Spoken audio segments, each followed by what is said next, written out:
왜 34절과 35절에 질문에 대답할 수가 없습니까? 왜 아무도 주의 생각을 누가 알았느냐? 누가 그의 모사 좋은 자가 되었느냐? 누가 주께 먼저 들여서 갚으심을 받겠느냐라는 질문에 왜 대답을 못합니까? 만일 나 스스로 나의 기원, 즉 내 자신이 스스로 존재한다 하면 할 수 있습니다. 하나님에게서 받은 것이 없이 내가 가진 것을 하나라도 가질 수 있다면 가능할 수도 있습니다. 그런데 모든 것이 주님으로부터 나왔다.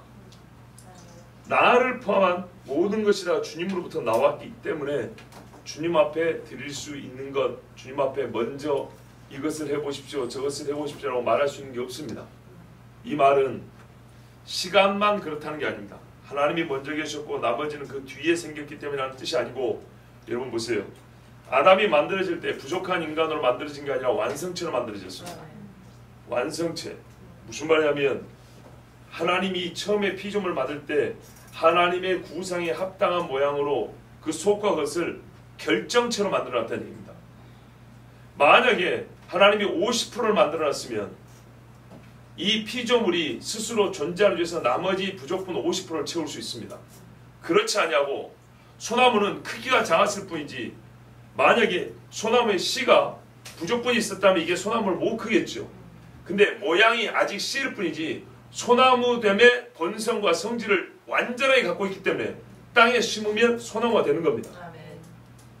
그것처럼 이 땅에 존재하는 모든 피조물은 중간 단계로 만들어졌거나 아니면 부족한 모양체로 만들어진 것이 아니고 결정된 완성체로 만들어졌습니다. 완성체로 만들어졌기 때문에 여기에는 자기 자신에 대해서도 더할 것이 없습니다. 맞지요? 예, 그 말은 하나님께서 모든 존재하는 피조물의 최종적 상태를 이미 결정한 채로 운명을 결정했다, 이 이야기는 차치하고요. 존재하는 피조물 자체가 어떤 존재가 될 것이냐에 대해서 하나님이 처음부터 만들 때부터 하나님 뜻에 본인의 생각에 결정을 하고 그 모양대로 놨다는 얘기입니다. 그러니까 만들어진 내가 그 다음에 자 나를 50% 만들었는데 50% 남은 부분을 대해서 만들어진 후에 내가 하나님과 함께 나의 나머지 50%는 어떻게 할까요? 이렇게 구사한 게 아니라 이 말입니다. 여러분 오해하지 마세요. 인생길에 대해서 나의 자유의지가 없다는 게 아니에요. 그 자유의지를 가진 존재로서 하나님은 완벽하게 만들었다는 얘기입니다. 이게 자유의지를 50%만 행사하는 자유의지에 대하여 50%의 완성품으로 만든 게 아니라 자유의지를 100% 활용할 수 있는 100% 완성된 인간을 만들었다는 얘기입니다. 아람양 이제 이해가 되지? 오케이. 본인 때문에 설명한 거야. 자 보세요. 사람이 이 땅에 만들어지고 모든 피조물이 만들어질 때 하나님 것이 아름다웠지만요, 유한성이 확정된 존재로 나왔습니다. 네가 아무리 개발을 한다 해도 너는 유한함을 넘어서서 무한으로 가지를 못해. 아시겠죠? 하나님은 처음부터 인간을 만들 때 인간의 선을 정하셨어요. 이 선 안에서 50%를 만들지 않은 게 아니고 선을 정하실 때 이 선에 꽉 쥐어서 100%를 만들어냈다고요. 이런 존재로 만들어졌기 때문에 이 존재에 관하여 그 이후에 무언가를 덧붙이는 말은 할 수가 없다 이 말입니다. 허용되지 않아요 그것은. 자, 이게 만물이 주에서 나왔다는 얘기입니다. 우리가 십자가 아까 말씀드릴 때도 그냥 십자가 고난만 생각하지 말고 그 고난에 시간이 있었습니다. 고난에 폭이 있다고요. 고난에 깊이가 있어요. 그런 것처럼 하나님이 만들었다 하면 단편적으로 창조자, 피조자 세 글자로 이렇게 나누면 안 됩니다. 창조하신 이가 우리가 우리를 만들었다는 것, 우리가 그에서 만들어짐을 받았다, 그에서 나왔다는 게 의미를 생각해 보면 우리는 이 나온 이상의 존재로 스스로 만들어갈 수가 없습니다. 이 말을 꼭 이해해야 되셔야 됩니다. 만든 이가 우리에게 인간은 이런 존재다라고 정해놓은 그 이상의 존재가 될 수 없다고요. 근데 이 시대 사람이 무식하다는 게 뭐냐면 그 이상의 존재가 될 수 있는 줄 알고 애를 쓴다는 겁니다. 그러면 그 이상을 어디까지 나가냐? 이미 만물의 영장이라는 인식을 갖고 있는데 그 이상은 어떻게 해요? 하나님 형상에서 형상 띄는 짓을 한다고요. 바로 마귀와 에덴 동산에서 미혹했던 그것을 하게 된다 이 말입니다. 자, 주님이 아니고서는 우리는 존재 자체가 불가능한 자로 만들어졌고 또한 보존받아 살고 있습니다. 우리 기독교는요, 인간론에 대해서 어떻게 하냐면 신의존적 인간, 그러니까 하나님께 의존하는 뭐랄까요, 자유의지를 갖고 있으되 독립된 인격체이되 하나님 의존적 실존을 갖고 있습니다. 그러니까 우리는 하나님을 의존하지 않고는 결코 살 수 없는 존재라는 얘기입니다. 주로 말미암고입니다. 주로 말미암고는 어떤 큰 사건에 있어서만 하나님이 도와준다는 게 아니고 모든 생이 하나님과 무관하게 이루어지는 일이 하나도 없다는 겁니다. 하나님 옆에 서고 내가 비껴갈게요, 이것은 불가능합니다. 절대로 불가능합니다. 그리고 마지막에 주에게로 돌아가니라 그랬습니다. 한 사람도 이제 여유가 없습니다. 이 말을 어떤 이들은 구원을 의미한다고 생각하는 사람이 있습니다. 주에게로 돌아갑니다. 다 같은 곳으로 가는 걸로 생각하고 모든 것이 다 구원받는다. 이래서 만유 또는 만인 구원론을 이런 말씀으로 주장하는 사람들이 있습니다. 여러분, 이 말은 하나님이 최종 심판자로서 결산한다는 뜻이지. 보세요. 불의한 청직이나 충성되는 청직이나 종들이 다 주인에게 똑같이 해서 결산합니다. 5달란트나 1달란트나, 그죠? 양으로 판단되는 사람이나 염소로 판단되는 사람이나, 이 양과 염소에 대해서 조금 말씀드리면 몇 분에게는 제가 이 부분에 대해서 설명을 해드렸는데 이게 참 중요합니다. 우리가 마태복음 25장에 보면 양과 염소의 분리가 나옵니다. 양과 염소가 최종적으로 어떤 상태에 처하면 서로 상극의 상태에 놓입니다. 상극의 상태에 놓인다는 것은 이들의 속이 상극이라는 얘기입니다. 맞죠? 그렇습니다. 상극이라는 얘기입니다. 그런데 그러다 보니까 이 결과가 상극이기 때문에 설교자들이 대개 양과 염소의 차이점을 드러내는데 시간을 무지하게 많이 씁니다. 그렇지 않습니까? 보통 저 말이 거짓말인가 봐보세요.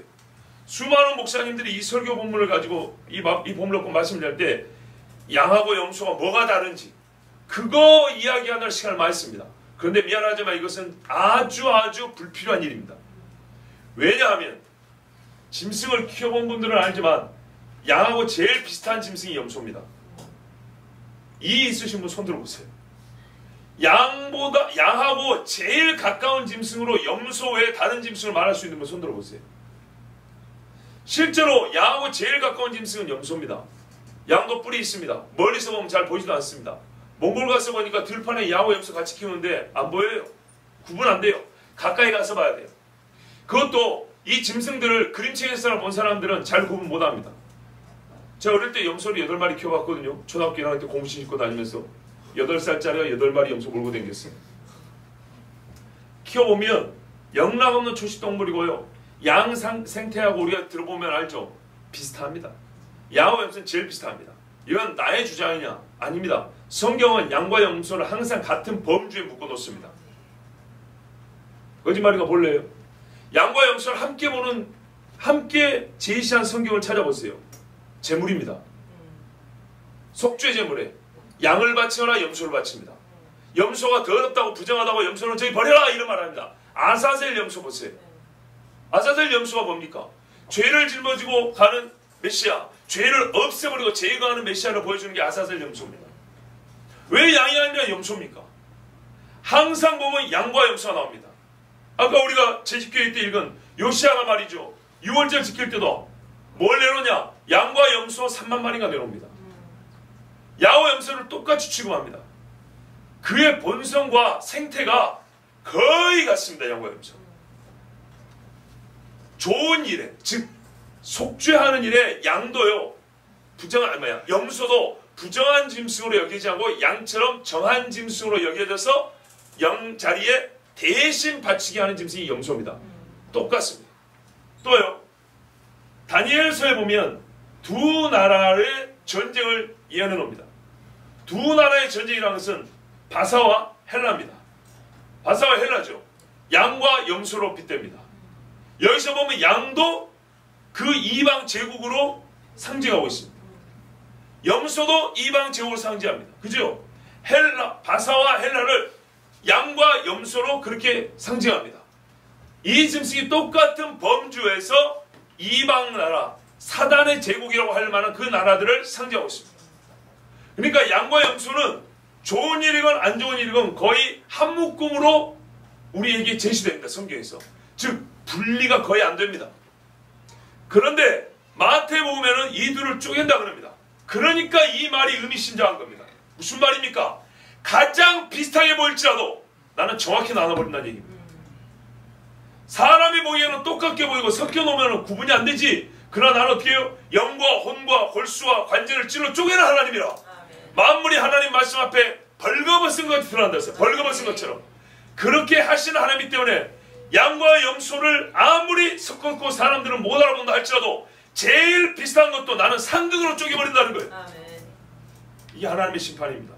그러면서 뭐라 합니까? 똑같이 주여주여 부른답니다. 보세요. 섞여 있잖아요. 불법을 행한 자들아 떠나가라. 너는 염소야. 솔직히 바꿔도 큰 문제 안 됩니다. 너는 양이야 그러면서 왼쪽으로 제껴도 됩니다. 왜? 같은 범주에 있었기 때문에.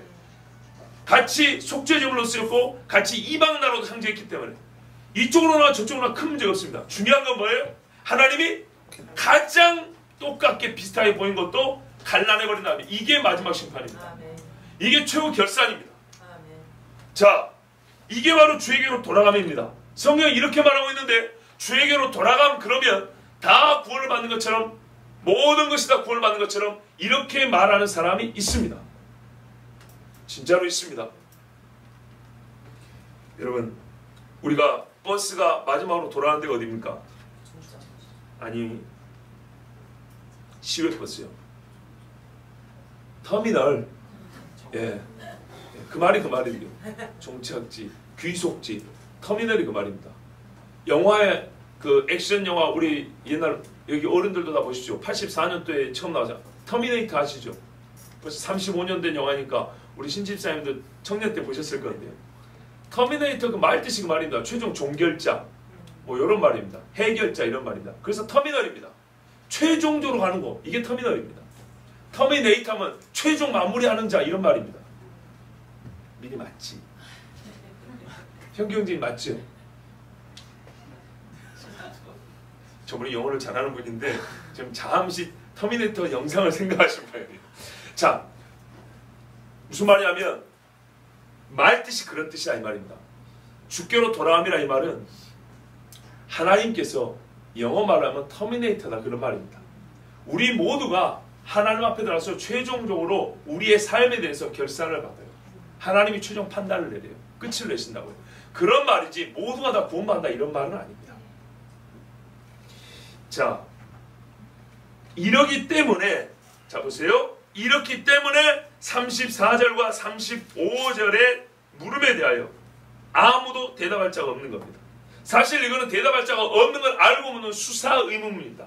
수사의문문은 이미 답이 나와 있음에도 불구하고 그걸 확인하려고 스스로 대답하려고 하는 의도적인 질문 형식입니다. 몰라서 묻는 게 아닙니다. 너도 알고 나도 알아요.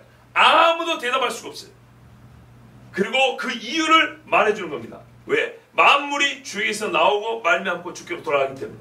만물이 그러하다면 우리 내 존재에 대해서도 하나님과 나의 관계에 있어서도 내가 지식이 있다고 내가 하나님보다 지혜있다고 이렇게 말하시는 사람은 아무도 없습니다.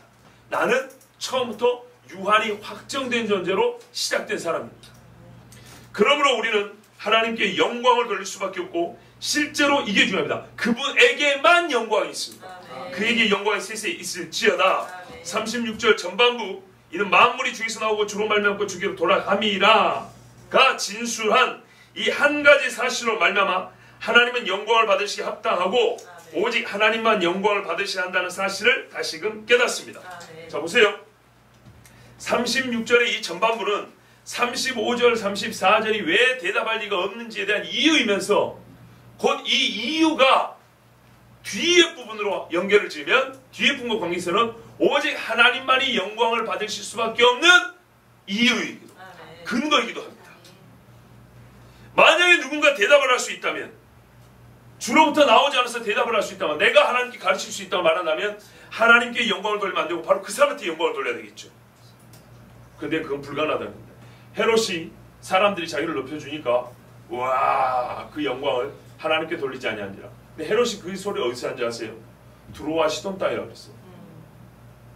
성경에 보면 기가 막히죠. 두로와 시돈 이방 땅에 가니까 이 사람들이 헤롯한테 잘 보이려고, 와, 우리는 헤롯 당시에서 나오는 녹을 먹고 사는 사람 아닙니까? 그러니까는 기분이 좋아가지고, 우와, 이 영광. 이럴 때 어떻게 죽었어요? 하나님 비참해 주세요. 충이 나와 갉아먹었다 그랬어요. 그런 병이 있냐? 실제로 찾아보면 있습니다. 사람이 벌레가 이렇게 갉아먹어 주는 병이 있어요. 없다 하더라도 하나님이 그건 못 하실까요? 그 균이, 그 벌레가 눈에 보여야 되겠습니까? 안 보여도 됩니다. 자, 여러분, 우리가 여기서 그렇지만 한 가지 잊지 말아야 될 사실은 있습니다. 사실이 뭐냐면, 이는 만물이 주에서 나오고 주로 말미암고 주에게로 돌아갑니다. 이 고백은요, 바울이 다른 데서도 합니다. 다른 말씀대로도 한다고요. 서신서 읽어보면 다른 데도 나와요. 예를 들면 사도행전으로 나와요.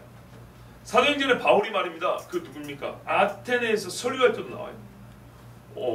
우리가 그로 말미암아 살며 기도하며 존재하느니라. 바로 그 말이 그 말들입니다. 예, 요와 유사한 말들을 바울이 여러 군데서 합니다. 무슨 말이냐면 상황과 대상 불만이 이건 보편적인 진리입니다. 예, 어느 때나 보편적 진리입니다.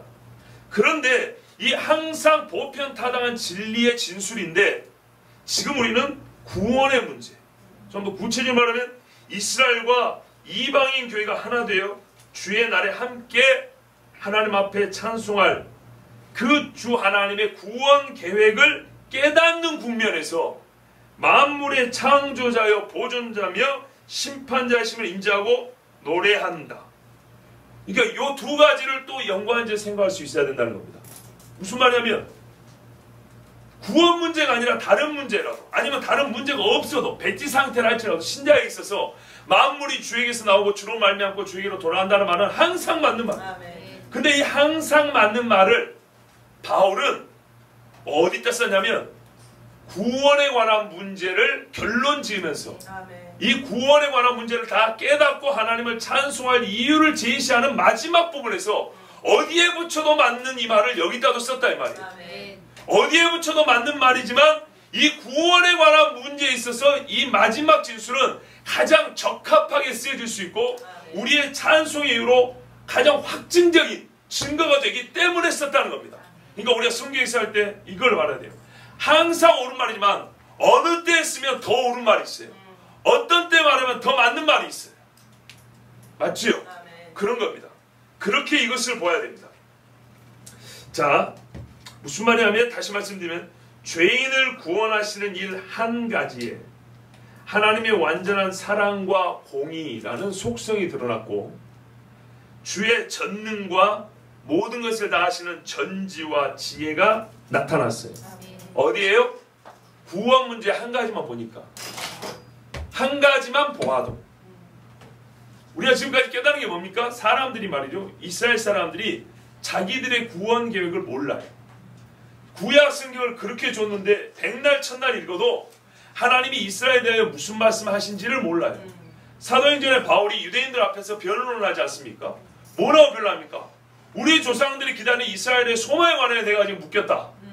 그리고 매일 여러분이 회당에서 안식일 마다 있는 이 선지자의 글을 내가 그 말대로 이루어진다고 믿는 것 뿐이다. 근데 왜 나를 잡아 죽이려고 하냐? 무슨 차이예요? 회당에서 안식일마다 읽는 말씀, 선지자서 당신도 맨날 선지서 읽지 않냐? 모세부터 시편까지 맨날 읽지 않냐? 나 거기에 있는 말씀이 다 이루어지리라고 믿는 것일 뿐이다. 그 말씀을 믿으니까 예수가 주라고 나는 말한다. 이렇게 말했어요. 그러면 뭘 찾아봐야 돼요? 과연 바울이 말하는 구약 성경 전체가 예수가 메시아라고 말하는지 확인해봐야 되지 않겠어요? 그런데 그 사람들은 뭐라고 그래? 바울 말만 따라 당신들이 안식일마다 읽는데도 불구하고 모르는 이겁니다. 이스라엘 사람들이 지금 자기들의 구원 이야기를 알지를 못해요. 바울도 이거를 처음에 잘 알지 못했어요. 그런데 성경을 읽고 기도하며 하나님의 영감을 받고 나니까 이제 확실하게 알게 됐어요. 그런데 이제 이게 중요합니다. 이 진리가요, 감추어졌던 것이에요. 이사야서에 보면 나는 캄캄한 데서 나를 찾으라 하지 않는다 했어요. 하나님 그래서 신학적으로 감추시는, 이렇게 스스로 숨어 계시며 드러내시는 하나님이라고 해요. 그 하나님께서 감추셨으나 때가 되어 드러내 주셨는데 이 드러난 사실, 이스라엘과 이방인의 구원, 그들의 하나됨에 관한 이 이야기를 바울이 깨닫고 나니까 이 한 가지만 가지고서도 하나님에 관하여 우리가 알아야 될 모든 걸 다 알겠어요. 그러니까 이 무슨 말이냐면, 여러분 만약에 우리 중에 여기 여성분들 중에 내가 궁중에 바칠 수 있는 한정식을 만들었어요. 한정식. 왕이 먹을 수 있는 수라상에 올릴 만한 한정식을 내가 오늘 한 상 차릴 수 있는 능력이 있어요. 그럼 좋겠죠. 그런 능력이 있다 치자고요. 근데 그분이 한정식 이 한 상을 쫙 차릴 수 있는 분인데 조기를 못 굽겠어요? 김치를 못 담그겠냐고. 김치도 수십 가지 오색빛깔 차라리 담기지 않겠어요? 그죠? 약과도 그냥 얼마나 맛 좋게 만들 수 있겠어요? 그죠? 하나, 그러니까 뭐냐면 이스라엘의 구원이라는 이 엄청난 비밀이요 놀랄 하나님의 신비를 하나 깨닫고 나니까 이것만 깨달아 어떻게 해요? 구약 성경 전체가 나와버려요. 다른 것들은 미안하지만 안 봐도 돼. 당연히 봐야 되지만 그 깊이가, 그러니까 깊도다 그랬잖아요. 심히 깊은 하나님이 계셔서 이것만 깨닫고 나서 십자가만 알아도 어떻게 해요? 하나님의 사랑 다 알겠어. 하나님의 공의가 뭔지 다 알겠어. 하나님이 얼마나 지혜로운지 알겠어. 하나님의 지식이 얼마나 깊은지도 알겠어요.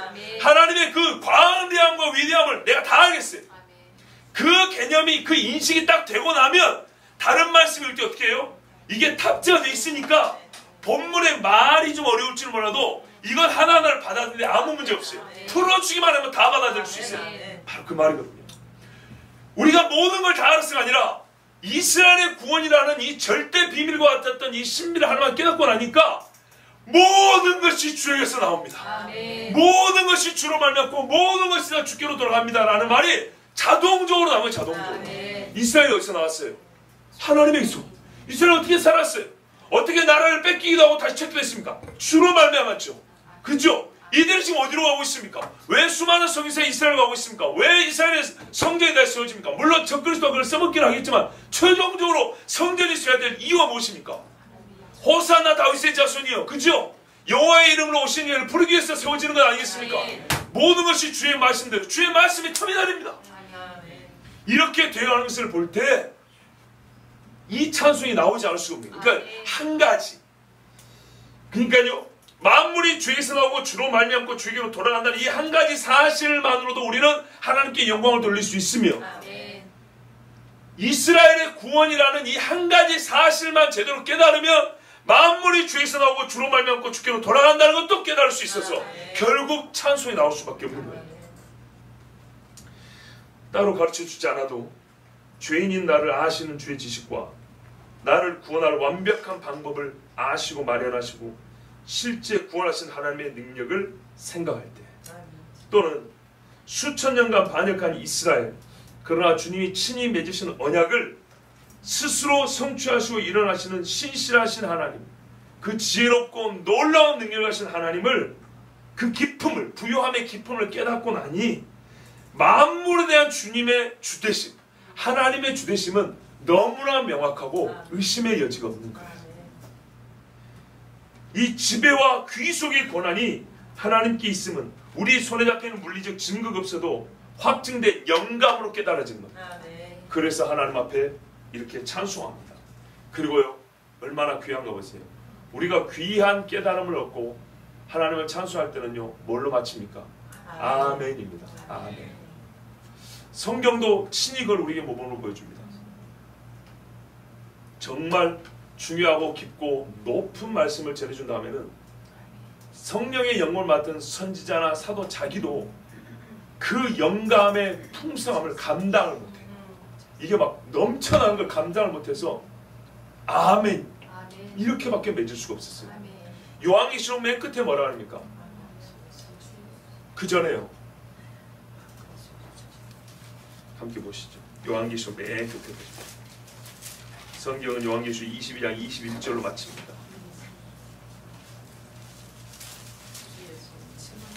이것들을 증언하신 이가 이르시되 내가 진실로 속히 오리라 하시거늘. 아멘. 주 예수 오시옵소서.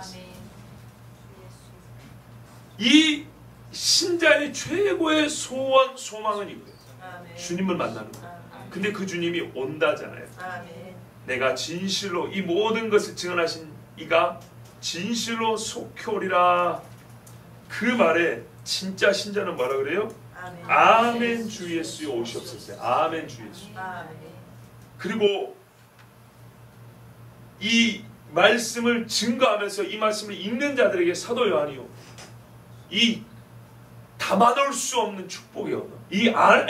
여기까지 읽는, 진짜 여러분, 우리가 안 믿는 사람에서 믿는 자가 돼가지고 성경을 창세기부터 요한계시까지 처음 한번 다 읽었다고 생각해보세요. 그 감격이 얼마나 큰가. 내가 예수를 모르고 핍박자인데, 우리 바울의 입장에서 성경을 보고 예수를 핍박하고 예수 믿는 자를 죽이려고 했던 사람에게서 정말 눈이 열리고, 그게 상징적 사건이거든요. 네가 눈이 있으나 어두운 자라고 하나님이 눈을 어둡게 만들어버렸어요. 다시 예수의 이름으로 눈을 뜨게 해주셨어요. 그리고 진짜 눈이 떠서 성경에 보이니까 얼마나 놀라웠겠어요. 그죠? 그래서 밤이고 낮이고 하나님 말씀 전하면서 자기 목을 걸었는데, 이렇게 하나님의 말씀을 다 읽고 믿는 자들에게 무슨 말을 하고 싶겠어요? 나라면 정말 이 말씀을 읽은 자들에게 주의 은혜가, 주 예수의 은혜가 있을지어다. 아멘. 여기서 모든 자들도 이 말씀과 무관한 자가 아닙니다. 이 말씀을 읽고 믿는 자들입니다. 왜냐하면 요한계시 1장이 그렇게 시작하잖아요. 이 은혜의 말씀을 듣고 믿고 행하는 자, 그죠? 그가 복이 있다고 했어요. 주 예수의 은혜가 모든 자들에게 있을지어다. 아멘이에요. 아멘. 주의 행하신 일과 그의 합당한 찬송과 고백은 항상 아멘으로 마칩니다. 아멘. 우리 신앙에 있어서 아멘은 얼마나 귀한지 모릅니다. 정말로요. 우리가 문자적으로는 배우죠. 동의합니다. 믿습니다. 그런데 여러분, 그거를 시험 보는 거 아니잖아요. 아멘이 무슨 뜻입니까? 이거 쓰는 게 아니고 이거는 말을 하고 준 겁니다. 실제로 신앙생활 하면서 아멘을 한번 해보세요. 옛날에 저도 어릴 때는 기도 중간중간에 아멘 하는 것이 젊은 애들 입장에서는 별로 따라하고 싶지 않더라고요. 그냥 말 그대로 맹목적인 반복 어구같이 들렸어요. 진짜 그랬어요. 그래서 가만히 있었어요. 가만히 있다가 끝나고 나면 아멘. 근데 양심적으로 생각하니까 이게 더 기계적이더라고요. 중간중간에 동의하지 않고 마음을 모으지 않고 끝에 와서 예수님의 이름으로 기도합니다 하니까 자동으로 그냥 아멘. 기도 끝났다. 이게 더 위선적이고 이게 더 형식적이더라고요. 그렇지 않습니까? 되게 그렇게 됩니다. 몸에 배어있어요. 졸다가도 예수님의 이름으로 기도하면 아멘 이런다고요. 그런데요, 기도 중간중간에 정말 감동이 되고 말씀이 나오면 아멘, 아멘 나온다고요. 목소리 클 수도 있고 작을 수 있지만 그게 아멘, 아멘 돼. 이게 맹목적으로 반복, 말이 많으면 보통 맹목적이긴 한데 그게 아니에요. 그게 아니고 이거는 진짜 정신을 차리고 함께 기도에 아멘이 나오는 것이고, 그렇지 않고 가만히 있다가 막판에 와서 아멘. 이게 훨씬 더 형식적이라는 것을 해보니까 알겠어요. 맞지요? 네. 그렇습니다. 하나님 말씀은요, 주어질 때마다 아멘 하셔야 됩니다. 아멘. 물론 그러다가 또 이 설교할 때 마침표 하나 찍을 때만 아멘 하는 그런 소리는 아니에요. 예, 절대 그런 말은 아니고요. 아멘을 저는 강요하지 않습니다. 성경이 지금 가르치고 있는 것만 가르칩니다. 하나님을 찬송하고 영광이 세세 있을지어다 할 때는 우리 인간은 말이죠. 이 영광 가운데 함께 거할 인간은요, 뭐라고 했다 덧붙이는 말이 없기 때문에 그냥 보세요. 모든 주권이 하나님께 있죠. 그걸 인정하는 그 자체가 하나님께 찬송이 되는 거예요. 그래서 아멘이에요. 근데 영광이 세세 있을지어다가 무슨 뜻을 함이 속에 담고 있습니까? 우리의 구원의 영원한 보장입니다. 왜 여기서 영광 이야기합니까? 하나님께 영광을 드리는 것을 항상 보편 타당하나 지금 이 자리, 이 국면에서는 뭘 말할까? 구원의 문제를 얘기합니다. 구원이 영원히 주께 있고 주님이 그 구원을 영원히 보장하기 때문에 우리는 영광이 세세 뭉토로 아버지께 있다고 합니다. 요한계시 보면요, 지옥에 타는 불도 그 연기가 세세 뭉토로 올라간다 그럽니다. 이것이 무서운 대비입니다. 예수께서 이 땅에 오실 때 육체로 오셨습니다. 지금 예수님은 육체를 가지고 계실까요? 육체를 벗어 던져버렸을까요? 어떻게 하십니까? 부활하신 다음에 보여주셨죠. 영은 살과 뼈가 없으나 나는 살과 뼈가 있으니 만져보라, 넣어보라. 여기 먹을 것이 없느냐 이렇게 하셨습니다. 분명히 육체를 갖고 계셨습니다. 그런데 그 육체를 가지고 올라가셨습니다. 올라가시면서 하시는 말씀, 너희가 본 그대로 다시 오리라 그랬습니다. 가지고 오십니다. 그런데 예수님이 십자가에 못 박힌 못자국과 창에 찔린 이 창자국은 부활 후에 가지고 계셨습니다. 이 육체를 그대로 40일 갖고 계셨고 이 육체로 올라가셨습니다. 이 육체로 내려온다 그랬습니다. 전에도 말씀드렸지만 나는 이 장면을 생각하면 진짜 할 말이 없어요. 하나만. 입이 10개가 아니라 10,000개라도 할 말이 없어요. 어찌하여 신이, 이건 조금 어려운 개념될 수 있는데 뭐 우리 이제 성도님들은 다 충분히 이제 뭐 이해하시고 다 알고 계십니다. 하나님의 존재 방식이 달라졌어요. 영으로 우리 사람 눈에 볼 수 없는 그렇게 존재해 계셨어요. 이게 신의 존재 차원이에요. 우리가 생각할 수 없는 다른 차원의 존재 방식. 그런데 하나님이 육을 입으셨어요. 우리 눈에 보이게 됐어요. 우리가 만지게 됐어요. 영원부터 영원까지 하나님은 영으로 계셔야 되고 그게 하나님의 본래의 존재 방식, 본래 하나님의 존재 차원이에요. 우리 인간의 이런 3차원으로 달라요. 그런데 말이죠, 변화되긴 했으나 어쨌든 우리도 변화되잖아요. 피조물과 같은 차원, 그런 육을 가지고 영원히 계시는 거예요. 영원히. 왜요? 영원한 구원을 보장하기 위해서. 중보자로 영원히 함께 계시는 거예요. 이걸 생각해보면 얼마나 할 말이 없어요. 저는 감히 제 머릿속에는 말이죠, 십자가보다 더 큰 사건, 그 육을 가지고 영원히 계신다는 거예요. 항상 보면 여기 못 자고 있는 거예요.